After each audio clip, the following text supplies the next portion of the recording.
Carissimi fratelli e sorelle, a voi tutti qui convenuti per lodare e benedire Dio per le meraviglie operate in San Francesco d'Assisi, giunga cordiale il saluto che il poverello amava ripetere a tutti coloro che incontrava sul proprio cammino. Il Signore vi dia pace. La pace vera che è un dono prezioso poiché viene dall'alto e solo Dio la può donare. Quella pace che non è semplicemente l'astensione da ogni atteggiamento conflittuale, ma una condizione interiore positiva che implica un impegno costante e maturo nella costruzione del bene altrui. Saluto con particolare affetto ed amicizia i numerosi pellegrini qui giunti dal Veneto per rinnovare, a nome di tutte le regioni d'Italia, l'affidamento della nostra cara patria alla protezione di San Francesco. Per una felice e significativa coincidenza, la festa di quest'anno giunge in un momento particolare, sia per la Chiesa universale che per la famiglia francescana. Infatti la Chiesa universale si prepara a celebrare a partire da domani e sino alla fine del mese di ottobre la 12ª Assemblea Generale Ordinaria del Sinodo dei Vescovi, che avrà come tema la parola di Dio nella vita e nella missione della Chiesa, mentre la famiglia francescana è ormai prossima a dare inizio alle celebrazioni che lungo tutto quest'anno commemoreranno l'8° centenario del dono del carisma francescano alla Chiesa e al mondo.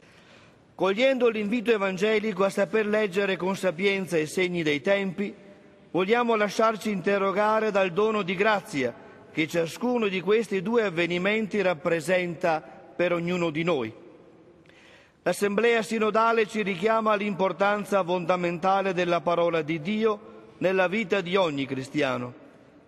Non vi può essere crescita nella fede senza un ascolto attento, umile e perseverante di Dio, che non cessa di rivelarsi al cuore dell'uomo attraverso la parola di salvezza trasmessa a noi dalla Chiesa.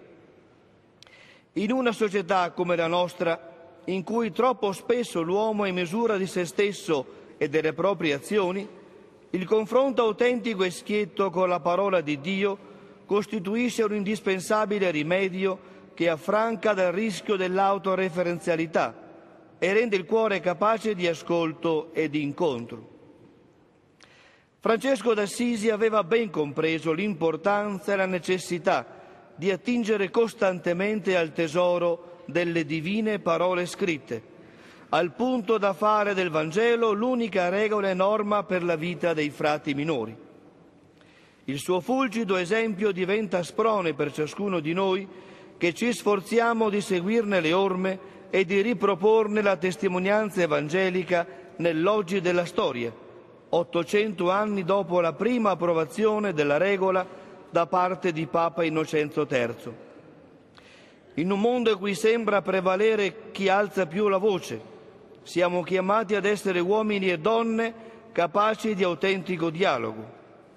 Ma la radice di questo atteggiamento fondamentale nasce solo dalla capacità di autentico ascolto di Dio, che si rivela tanto nella parola scritta quanto in quel Vangelo vivo che sono i fratelli e le sorelle con cui condividiamo il nostro cammino di sequela di Cristo.